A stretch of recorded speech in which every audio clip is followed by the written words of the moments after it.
Service institute में स्वागत है। मैं अमन वर्मा। आज मैं आपके सामने एक नया टॉपिक लाया हुआ हूँ। जैसे कि हमारे लैपटॉप का एक मदरबोर्ड है। इसमें क्या होता है कि आप जानते होंगे, इसमें पावर आईसी होती है, आईओ कंट्रोलर आईसी होती है। ये रही आपकी आईओ कंट्रोलर। तो इस आईओ कंट्रोलर की रिक्वायरमेंट क्या है, यानी कि अगर आप जब मदरबोर्ड को रिपेयर करोगे, अगर आपकी आईओ कंट्रोलर की रिक्वायरमेंट पूरी नहीं होगी तो बोर्ड आपका डेड कंडीशन में होगा। तो ये आईओ कंट्रोलर मदरबोर्ड की सबसे बड़ी आईसी होती है। 100 से 128 पिन की आईसी होती है। अलग से ही आपको दिख जाएगी। टीएनई, नवोटन, आईटीई, विनबॉन्ड, एसएमएससी कंपनी की आती है, जो बोर्ड को ऑन कराने में हेल्प करती है, जिसको हम पावर आईसी भी बोलते हैं। यानी कि अगर ये आईसी खराब हो जाती है तो लैपटॉप आपका पूरा डेड कंडीशन में चला जाता है। तो इस आईसी की बेसिक रिक्वायरमेंट क्या क्या है वो हम समझेंगे। मोस्टली क्या होता है कि बहुत सारे मदरबोर्ड में आजकल जो आईओ आ रही है वो प्रोग्रामेबल आईओ आ रही है। बहुत सारी आईओ में क्या होता है कि आईओ के पास आपकी ईसी बायोस लगी होती है। आप इस तरह से आइडेंटिफाई कर सकते हो प्रोग्रामेबल बायोस है, प्रोग्राम वाली है। तो उस कंडीशन में आप क्या करोगे, आपकी आईओ अगर खराब हो जाती है तो उसका प्रोग्राम भी करना पड़ता है प्रोग्राम वाली आईओ में। बट क्या होता है कि जिसमें बायोस लगी होती है उसमें बायोस प्रोग्राम होती है। तो इसकी बेसिक रिक्वायरमेंट क्या क्या है, उसको हम किस तरह से रिपेयर करेंगे या उसको हम किस तरह से चेक करेंगे, उसकी रिक्वायरमेंट को कैसे फिल करेंगे, हम समझते हैं बोर्ड में। तो बोर्ड में देखते हैं, तो हम बोर्ड में समझते हैं कि आईओ की बेसिक रिक्वायरमेंट क्या होती है और वो किस तरह से काम करते हैं, उसके बारे में आज आपको बताऊंगा। तो देखिए, जैसे कि हमने आईओ आईसी बना रखी है। आईओ आईसी होती तो बहुत सारे पिन होती है, 100 से 128 पिन होती है। बट हमने कुछ बेसिक रिक्वायरमेंट ली हुई है, जो आप अगर चेक करोगे तो आपका बोर्ड रिपेयर हो जाएगा और काम करेगा। तो आईओ को आपको जब आपके मदरबोर्ड में 19 वोल्ट बन रही है, यानी कि आपके कॉमन पॉइंट पर 19 वोल्ट आ रही है, लेकिन आप मदरबोर्ड को ट्रिगर कर रहे हो और आपका बोर्ड ऑन नहीं हो रहा है, उस कंडीशन में हम ये सारी चीजें एक बार चेक करेंगे। तो सबसे पहली जो हमारी बेसिक चीज है वो है वीसीसी। वीसीसी हमने ये दो जगह ली हुई है। वीसीसी क्या होता है, ये आईओ की वेकअप सप्लाई होती है। वेकअप सप्लाई यानी कि आईओ को उठाने के लिए इन द सेंस काम कराने के लिए जो सप्लाई की जरूरत होती है वो वीसीसी सप्लाई होती है। ये आपकी 3 वोल्ट होती है। ये 3 वोल्ट आपकी एलडीओ सप्लाई होती है। यही सप्लाई आपकी ऑन ऑफ स्विच पर भी जाती है। बायोस पे भी आपको यही 3 वोल्ट मिलेंगे और यही 3 वोल्ट आपकी वीसीसी आईओ पर भी आएगी। यानी कि अगर हम बात करते हैं, आप आईओ पे जब वीसीसी चेक करोगे तो आपको कम से कम 5 से 6 पिनों पर ये वीसीसी सप्लाई मिलेगी। वो पिन कोई सी भी हो सकती है। तो आपके पास जो मदरबोर्ड है उसका स्कीमेटिक निकालिए और उसमें देखिए वीसीसी कौन कौन सी पिनों पर आ रही है। अगर एक पिन पे आ रही है तो मोस्टली सभी पिनों पे आपको वीसीसी मिलेगी। अगर ये वीसीसी नहीं आएगी तो आपकी आईओ वेकअप नहीं होगी, काम नहीं करेगी। तो फर्स्ट ऑफ ऑल आप आईओ की वीसीसी सप्लाई को चेक करोगे। वीसीसी आपने सप्लाई चेक कर ली। इसके बाद हमारा सेकंड वाला जो स्टेप होता है वो होता है ईसीआरएसटी हैश। ये क्या होता है ईसीआरएसटी हैश? आईओ के पास एक बायोस आईसी लगी होती है, ईसी बायोस लगी होती है। ईसी बायोस क्या होता है, वो आईओ को एक सिग्नल देती है।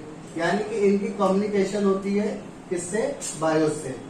और उस जो बायोस से कम्युनिकेशन होती है उसको हम बोलते हैं EC reset. EC reset IO को ये बताता है कि बोर्ड में आईओ का काम क्या है और उसको किस तरह से काम करना है। तो आईओ आईसी को काम कराने के लिए ईसी रीसेट का सिग्नल आपको मिलना चाहिए। तो ईसी रीसेट हम चेक करेंगे बायोस की पिन पर। अलग अलग पिनों पर ईसी रीसेट आता है, अलग अलग कंपनी के पिनों पर। तो आप ईसी रीसेट को भी चेक करोगे। ईसी रीसेट जैसे ही आप चेक कर लोगे, उसके बाद आप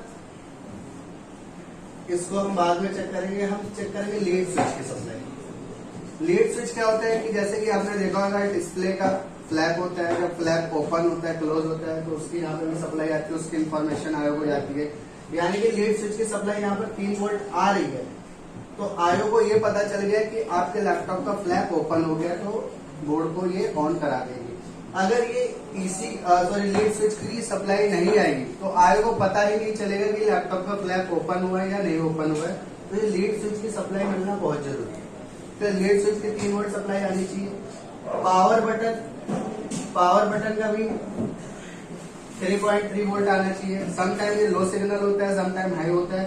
तो आप स्कीमेटिक में देखिए क्या है, लो सीक्वेंस है या हाई सीक्वेंस है, उस हिसाब से आपको ये पावर बटन का भी यहाँ पर सप्लाई चेक करना है, जो आपकी आईओ कंट्रोलर ऐसी की पिन पर मिलेगी। तो पावर बटन हमने चेक कर लिया। अब क्या होता है, जब आईओ की ये बेसिक रिक्वायरमेंट पूरी हो जाती है, यानी आयो को lead switch, power button, VCC, EC reset के सिग्नल मिल जाते हैं। उसके बाद क्या करता है आयो इन्हीं के बिहाफ पर एक सिग्नल निकालता है जिसको बोलते हैं आरएसएम रीसेट। आरएसएम रीसेट क्या होता है? आरएसएम रीसेट का मतलब ये होता है कि आयो ने बता दिया कि हमारी जो भी सारी सप्लाई है पूरी फुलफिल हो चुकी है, हमें सारी सिग्नल मिल चुके हैं, और फिर ये आरएसएम रीसेट का सिग्नल भेज देता है पीसीएच को। यानी कि पीसीएच को ये पता चल जाता है कि आयो को सारी सप्लाई मिल चुकी है। उसके बाद पीसीएच क्या करता है, एक सिग्नल निकालता है जिसको हम बोलते हैं PM SLP S3, PM SLP S5। ये सिग्नल क्या होता है? S3 आपकी जो होती है वो सस लेवल की सप्लाई होती है, जो रैम के फॉर्मेशन में हेल्प करती है, रैम की सप्लाई को इनेबल करती है। और जो SLP S5 होता है 3 और 5 वोल्ट के रेगुलेटर को ऑन कराता है, या ईसी ऑन। ये आपके 3 और 5 वोल्ट के रेगुलेटर को ऑन कराएंगे। तो ये आयो की आपकी बेसिक रिक्वायरमेंट है जो पूरी फुलफिल होनी चाहिए।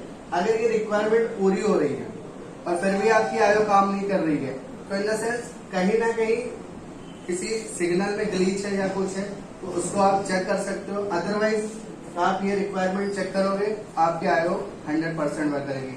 अब मेन चीज होती है आरएसएम रीसेट। आरएसएम रीसेट उससे निकलना चाहिए। आरएसएम रीसेट अगर निकलना है तो आप डायरेक्ट ये भी चेक कर लो, आरएसएम रीसेट निकाल लीजिए, यानी कि आयो की सारी रिक्वायरमेंट पूरी हो रही है।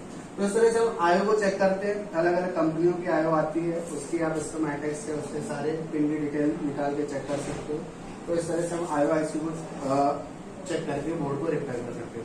बहुत ज्यादा फॉल्ट आते हैं इनसे, तो ये पिनों का आपको ध्यान रखना है और आपका बोर्ड ओके हो जाएगा। अगर आपको वीडियो पसंद आई हो तो चैनल को लाइक व सब्सक्राइब करें। Thank you.